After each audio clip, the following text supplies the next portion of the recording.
Setembro é o mês da campanha de conscientização da prevenção ao suicídio. A campanha é realizada há 10 anos pela Associação Brasileira de Psiquiatria e também pelo Conselho, pelo Conselho Federal de Medicina. Segundo a Organização Mundial de Saúde, anualmente mais de 700 mil pessoas cometem o suicídio, sendo cerca de 14 mil casos apenas no Brasil. É uma média de 38 por dia. Aproximadamente 96% dos casos estão ligados a transtornos mentais não tratados. Quem vai conversar com a gente sobre esse tema agora importante e também sobre a campanha Setembro Amarelo é a psicóloga Ana Beatriz Sintra. Ana, obrigado por nos atender, tudo bem? Tudo bem, boa tarde, obrigada a vocês pelo convite. Foi ótimo ter você aqui. Deixa eu falar rapidamente aqui para quem nos acompanha, seu currículo. Você é especialista em psicologia hospitalar, né? Há mais de 2 décadas, em saúde mental, atua com foco em prevenção do suicídio, depressão e ansiedade e tem formação em psicoterapia breve. A abordagem junguiana. Me fala uma coisa, o que você acha de mais importante sobre esse tema? Eu estava lendo que quando começou essa campanha do Setembro Amarelo, teve uma certa abertura, as pessoas, os meios de comunicação começaram a falar mais. Isso é muito importante, agora tem que saber como falar, né?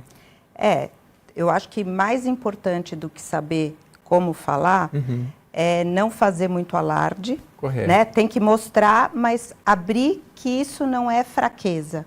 Né? Uma pessoa, ela precisa de ajuda quando ela chega nesse nível, então não é fraqueza, ela precisa procurar ajuda e a vida dela importa. Então, isso é o que precisa ser dito.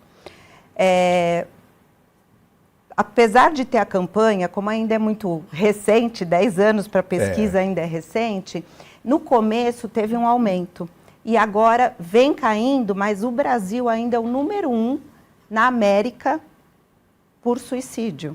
Por que isso? Né? Eu acho que é interessante saber por quê e não só como prevenir, como acudir. Sim. O que a população pode fazer, porque quando o conhecido vai fazer, ou familiar, já está apagando fogo.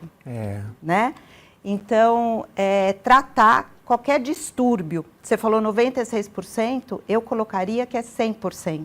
Isso que eu queria entender, porque a gente está falando ou distúrbio, ou transtorno, não sei qual nomenclatura mais correta, e no imaginário popular a gente pensa, uma pessoa que realmente está fora de si, né, um transtorno grave, e não deve ser, né, porque muitas vezes a gente nem reconhece que esse filho, esse irmão, esse parente está com esse problema. É difícil reconhecer a depressão grave, a não ser quando a pessoa tem uma mudança de comportamento muito abrupta, né, e quer se isolar. Eu acho que esse é o sinal mais visível, a pessoa quer se isolar, porque se ela tem insônia ou dorme demais, muitas vezes a pessoa não percebe.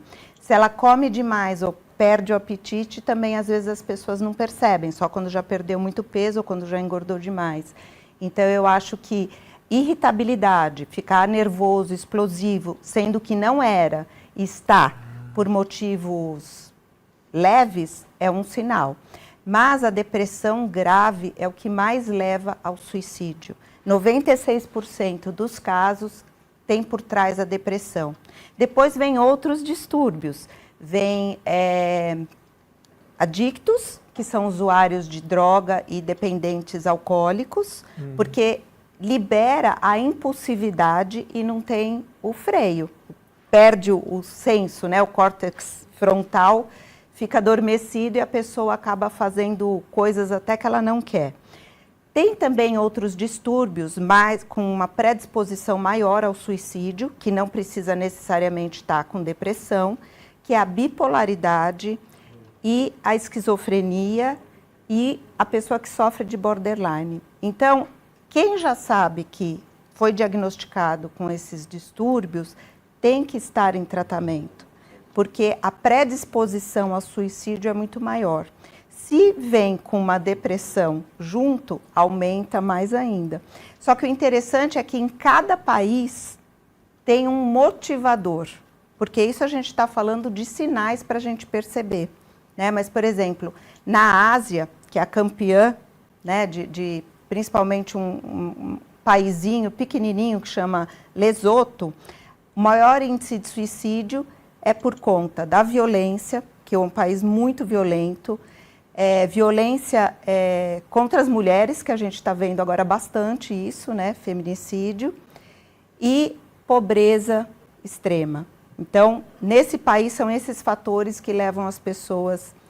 Já em outra parte da Ásia, como Bangladesh, Coreia do Sul, por incrível que pareça, são os casamentos arrumados. Até 2 anos atrás, o maior índice de suicídio era feminino, que eram as mulheres na área rural que tomavam pesticidas. Nossa. Porque elas não queriam casar com um casamento arrumado. Eu vi uma matéria recente falando da Coreia do Sul, que esse casamento arrumado... Coreia do Sul, a gente está falando daquele país super desenvolvido, Sim. que tem aí, né, muito desenvolvido. Mas tem esses casamentos arrumados que também são assim, o fulano ideal, trabalha em tal empresa, estuda em tal universidade. Tem até um caso que é meio engraçado na reportagem, que dizia que o fulano ele estava numa dessas empresas tops, que eram muito queridas para um casamento, né, que trabalhasse nessa empresa, e estava numa faculdade top também. De repente ele falou, isso aqui não é para mim não, foi, sei lá, pintar quadro e mudou, aí o índice dele caiu lá embaixo, né? Eu falei, meu Deus do céu. Mas e para o Brasil? Se cada país tem, a gente sabe que na Ásia, eu já vi falar que Japão também, por causa de uma exigência social muito grande de desempenho, Sim. né? Enfim. E o Brasil? Quais são os maiores motivadores do suicídio? Como a maior índice é no Nordeste, né? Não que o Nordeste seja uma região pobre, mas tem regiões pobres Sim. lá, a pobreza, a violência, principalmente violência também de gênero, e a instabilidade política. Né? Por que isso? Na verdade, quem comete suicídio comete por desespero, porque tem uma dor muito grande ou falta de perspectiva, então ele quer eliminar aquele sofrimento e na cabeça dele o único jeito, porque ele não vê perspectiva, é cometer suicídio. Quando você fala em instabilidade política, você está falando em quê, por exemplo? Polarização? Também. Também. Você sabe que é importante a gente pensar nisso como família, como pessoas, cidadãos, que assim, a polarização, como saúde para as nossas famílias e para a sociedade, uma instabilidade política que, aliás, não é só o Brasil, mas o mundo inteiro está vivendo, não é bom para ninguém. Então, eu acho que nos nossos discursos, a nossa tentativa de conversar minimamente, sem ser polarizado, faz bem para as nossas famílias, faz bem para a nossa saúde, porque isso é um sintoma da sociedade, que a gente está prejudicando nossos filhos, nossos irmãos, nossos pais, quando a gente polariza e alimenta discurso de ódio. E a gente pode até falar um pouquinho disso, porque discurso de ódio, ao lado de medo e de ganância, são aqueles elementos que nas redes sociais mais engajam. E quem está por trás disso nessas big techs sabem disso e estimulam o ódio, a polaridade. Então, para a gente ter uma certa consciência que a gente está muito ligado nas redes sociais, estamos sendo polarizados às vezes pela própria rede social, por instintos humanos tão primários e ruins. Sim. Acho que a gente tem que pensar isso, porque são sintomas da sociedade. Né? É perfeito essa sua observação, essa sua colocação, porque, inclusive, para você acolher alguém que está com depressão, pensando em suicídio, você precisa ter uma escuta sem julgamento. E daí você não pode polarizar nem para um lado nem para o outro. Tem família que deixou de se falar por causa de política, isso é uma coisa horrorosa. Agora, a questão social também, a pobreza também é um marcador importante. E também falta de assistência. Nós temos o trabalho de assistência no SUS, né? Mas ainda assim é pouco. É muito pouco para atender a população que é grande. Né? 48 suicídios. A senhora falava do diagnóstico que é amplo, muito bem colocado, mas acho que poucas pessoas têm esse diagnóstico. Vão no médico, passa por um psiquiatra, por um psicólogo, né? Para saber se tem esquizofrenia, se tem borderline, que a senhora falou, e vários outros elementos. Muita gente não sabe. Não. Aí a família não sabe, você não sabe. De repente a pessoa se mata, e aí, poxa, como é que aconteceu? Do dia para a noite? Não foi do dia para a noite. Não, nunca. Aqui no Brasil, dificilmente é do dia para a noite, né? Tem, sim, o suicídio por impulso, que é aquela pessoa que mas já tem um problema, né? Que é um apego emocional, uma dependência emocional a alguém. Então, vamos supor, nós somos casados e você resolve ir embora, eu vou e me mato.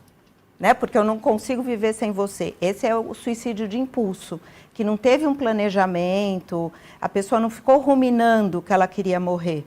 Aconteceu algo e ela se mata no impulso, né? Mas já tem essa dependência emocional, já tem uma ansiedade generalizada muito grande, já tem algum componente, algum distúrbio emocional, psicológico para cometer o suicídio. Agora, Ana, eu vi uma frase esses dias assim, solidão é o afastamento de si mesmo. Comente, por favor. Porque a gente vive numa sociedade assim, você falou, um dos sintomas é a pessoa se isolar, que é o maior, é o principal marcador.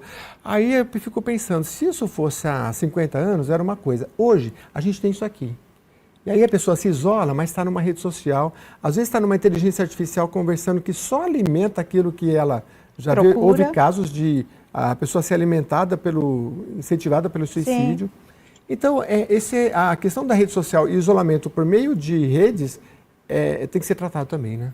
Tem que ser tratado, isso é uma dependência, dependência às redes, né? Mas tem uma diferença entre solidão e solitude, né? Solidão é quando você realmente não está nem com os outros, nem com você mesmo. Por isso é mais comum do que a gente imagina. Mais comum do que imagina, porque as pessoas são dependentes emocionais, a grande maioria. Porque quem está com solitude vai buscar coisas construtivas para se alimentar e não rede social. Mas é bem minoria, né, Ana? Eu acho que ela vai responder depois do intervalo e ela vai falar também de soluções, né, gente? Porque a gente precisa ajudar quem está perto, indicadores, ela já falou o principal isolamento, mas tem muita coisa que a gente pode fazer. A gente vai falar do Sistema Único de Saúde, da participação da Alesp aqui nesses casos, né, que tem uma comissão de saúde, mas tudo isso depois do intervalo, tá bom? Volto aqui. Estamos de volta ao vivo aqui com o Alesp em Pauta. A gente vai continuar a nossa conversa aqui com a psicóloga Ana Beatriz, que ela fala com a gente sobre a prevenção e a conscientização da população sobre o suicídio, já que a gente está no Setembro Amarelo. Eu já li sobre essa questão aí, que era lá um rapaz que se suicidou, que tinha um carro amarelo, né? Ele tinha 18 anos. 18 anos. E ele era um excelente, um exímio mecânico, e ele estava restaurando um Mustang amarelo. E as pessoas admiravam ele, achavam ele simpático, mas não sabiam que ele tinha uma depressão, que ele tinha algo que incomodava, e ele se matou. E aí no velório, os pais distribuíram fitas amarelas por conta do Mustang amarelo e começaram também a falar mais sobre isso para tentar prevenir. Porque o maior número de suicídios, isso mundialmente, é dos 16 aos 29. Nossa, e é a faixa uma das mais produtivas, que o país mais precisa desses jovens. O que está acontecendo assim? Onde é que a gente está falhando? É família, é escola, é política pública, é tudo um pouco? É de tudo um pouco, né? Eu acho que a educação faz muita diferença, a presença dos pais faz muita diferença, e isso independe de condição financeira, né? Porque, como aquele seriado, né, curtinho, Adolescência, mostra, e aquilo é real, aconteceu mesmo na Inglaterra, mas acontece aqui também, a criança fica muito isolada, né? E tudo bem, ela tem casa, tem comida, tem escola, tem tudo, mas cadê a conversa com o pai quando fala, meu amiguinho na escola falou isso para mim, como eu resolvo? Essa idade ainda é emocionalmente imatura. Então é a idade que mais tem desesperança. Mas tem muito pai que fala, ele não conversa comigo. Eu pergunto, ele não abre a boca. Aí é complicado, né? Mas será que conversa ou fala impondo, né? Porque existem jeitos e jeitos. E se não conversa... Já é um indicativo. Já é um indicativo. Procura ajuda profissional. Muito bem. Combater frases como é frescura ou falta de religiosidade também é importante, né? Super importante, porque não é isso. Tem muitas pessoas que acabam ficando com depressão grave puramente por falta de vitamina. Nossa. Então não é frescura. A pessoa nem sabe que ela está com falta de vitamina, que ela está com B12 baixa, e isso leva à depressão e com pensamentos suicidas. Então, não é frescura, não é falta de Deus, porque a pessoa quer encontrar Deus até, né, quando ela comete uma coisa dessa. E isso só impede a pessoa de buscar ajuda, que é o tal do estigma. Agora, essa questão do isolamento também para jovem é bem complicado. Você pode se isolar para estudar, tudo mais, mas o isolamento é complicado. E em relação ao psicólogo, porque ainda tem pais que têm vergonha de falar, se eu estou levando meu filho ao psicólogo é porque eu falhei. Tem isso? Não Na prática, tanto. não tanto. Não tanto. O que acontece é quando são crianças menores, porque adolescentes a gente já nem chama mais muitos pais para conversar, para dar orientação de educação, né?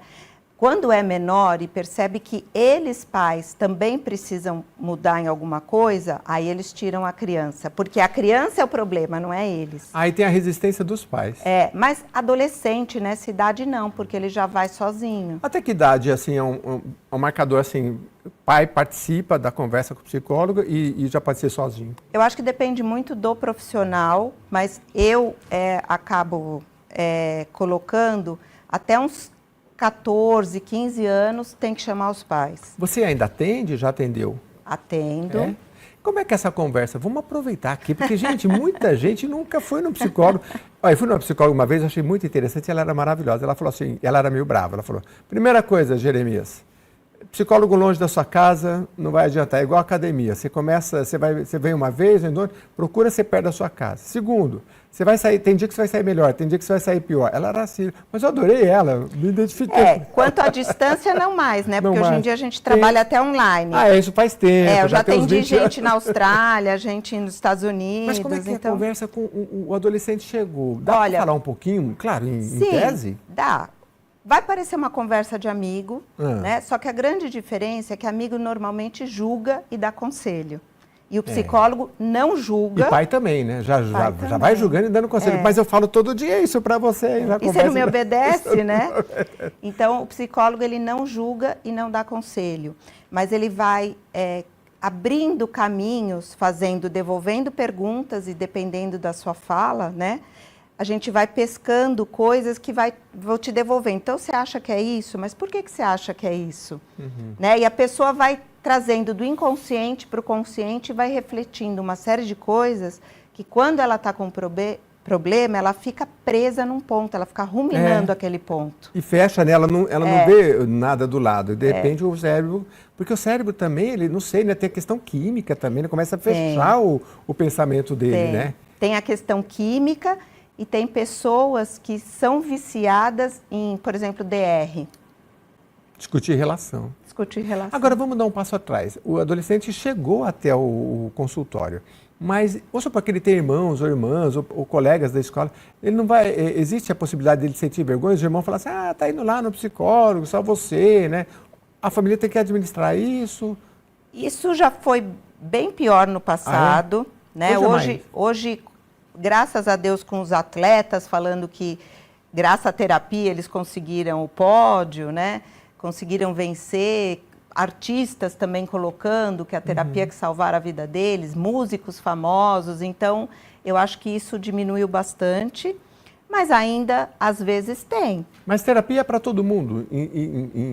Todo mundo que tem um problema e não consegue resolver ou quer mudar algum comportamento que também não consegue. Se eu não tiver problema nenhum, não preciso.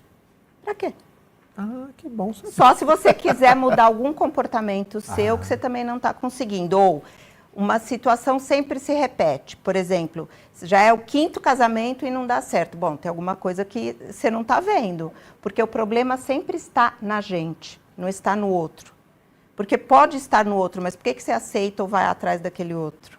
Tem um colega que ele falou assim, a minha mulher vivia falando para mim, olha, não é arroz e feijão que te engorda, não. É esse monte de porcaria que você come. Ele falou, sabe o que eu fiz? Larguei da mulher. Eu falei, não, tá errado, poxa. Você tem que fazer uma dieta, né? Aliás, você tem um trabalho também de psicologia em relação à obesidade. A obesidade? A excesso de peso. Por quê? Nós temos um vínculo muito forte emocional com o alimento. Nós temos memórias afetivas de determinados alimentos e muitas vezes, principalmente quando a gente está num impasse de alguma coisa, né, ou com algum problema, a gente come sem perceber. E a gente agora está muito americanizado, né, assim, muito fast food, né? E o problema de obesidade no Brasil está crescendo, né? E quando pega numa adolescente, uma mulher, aí também pode ter alguma conexão com o suicídio? Não diretamente, né? Olha, eu ainda não vi. O número de suicídio por obesidade é bem menor. Normalmente as pessoas se suicidam quando estão emagrecendo. Ah, é? Quando é super obeso ou quando é obesidade grave, né? E está emagrecendo. Porque às vezes ela não se reconhece, às vezes ela não sabe lidar com aquele corpo, porque ela foi mal preparada para perder o peso, para eliminar aquele peso. Ah, é? E muitas vezes é deficiência vitamínica, porque não come exatamente o que deveria comer e não suplementa com vitamina. Eu já fiz você iniciar um atendimento psicológico aqui, então eu vou continuar, porque tem uma pergunta aqui que tem assim, uma simples conversa pode salvar alguém, mas eu vou fazer uma pergunta diferente. Como que tem que ser essa conversa? E é diferente se é mãe, se é pai, se é amigo, de serviço? Por onde eu entro assim? Eu acho que o principal é escutar sem o julgamento. O que está acontecendo, né? Sem querer dar conselho, saída, porque a pessoa quer ser ouvida. É falar, estou com você, né? Eu estou te ouvindo, eu estou com você, nós vamos sair dessa juntos. E se for preciso, ficar realmente do lado da pessoa, indo no médico, procurando a ajuda necessária. Fazer atividade física, levar a pessoa para fazer atividade física, porque a atividade física libera hormônios como serotonina, que são hormônios do prazer, que inibem a depressão, ou melhora a depressão, e tem uma alimentação mais adequada do que embutidos, do que certos alimentos que também podem favorecer a depressão. Nossa, gente, então a gente está comendo muita porcaria. Eu vou falar umas cenas mais que eu não gosto de ver, é criança em escola comendo pacotinho de bolacha, aquilo me dá agonia, porque eu me lembro da gente levar a nossa banana, a laranja para a escola, né? Pelo menos para criança, né? Depois adulto você faz o que você quer com a sua vida, mas a criança não pode deixar não. Agora, vamos falar, você falou do isolamento, é o principal, né? Agora, mais alguma coisa para os pais prestarem atenção nos seus filhos em relação a uma propensão para o suicídio? A propensão é ter pensamentos negativos, falar que não aguenta mais, que queria sumir, né? Não necessariamente, literalmente falar eu quero morrer, mas quando começa a ter muitos pensamentos que a gente fala tá cinza a coisa, né? Tá pensando só de forma negativa, isso é um alerta. Pode ser só um desabafo, mas pode levar ao suicídio. E essas marcas que as crianças automutilação. Adultos, como é que chama mesmo? Automutilação. Automutilação. Isso é comum? Tem um percentual como indicativo também, não? Olha, eu não sei exatamente o percentual, mas a grande maioria dos distúrbios psiquiátricos, né, psicológicos, fica em torno de 9%, 10%. Isso é o estado grave da depressão. Agora, esses sinais são muito sutis, né? Como é que eu vou... às vezes o pai fala, é um dramazinho, ele é preguiçoso, então... Mas é preguiçoso sempre? Sempre foi ou se tornou preguiçoso? Entendi. Não tem nada que motive? Porque existem crianças preguiçosas porque querem o que elas querem, não o que tem que querer, né? Olha, a conversa aqui, eu por mim continuaria, que eu acho que isso aqui não é nem uma entrevista, é uma, como é que fala? Uma sessão, uma consulta, conversa. Uma sessão, porque é muito bom. Eu adoro conversar com psicólogos, porque eles ouvem a gente, eles são muito educados, ouvem, e é maravilhoso. Agora, todos nós temos que aprender, né, a ouvir mais, né, e fazer perguntas mais assim, do que você está sentindo, né, perguntas mais focadas do que a gente tentar logo dar uma resposta, e aí não tem diálogo, né? É uma conversa que não valeu para nada, né? E quem está nesse estágio não quer, muitas vezes, conversar, quer ser ouvido. Ser ouvido. E está tão difícil de alguém parar e ouvir a gente, né? Eu acho que o resumo da ópera é muito por isso daí.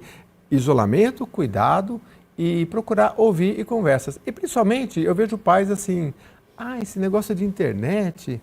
Eu não gosto nem de mexer nisso aí. Aí você vai se distanciando do seu filho. E você acha que seu filho ou sua filha está indo super bem com os amigos, está fazendo tudo errado, às vezes está fumando, às vezes está fazendo coisa que você não imagina e você foi se distanciando. Cuidado, né, com esse distanciamento, né? É isso. Falei mais que é psicóloga, eu falo muito mesmo. Muito obrigado, Ana Beatriz, pela sua presença aqui. Volte, porque é o mês inteiro para a gente falar disso. E a gente precisa falar muito disso, com essa percepção que a senhora tem, que é muito boa. Ó, a gente sabe que a sua participação é muito importante aqui na nossa programação, então acesse as redes sociais, está tudo lá para você rever esse programa se você estiver assistindo a gente pela TV, tá bom?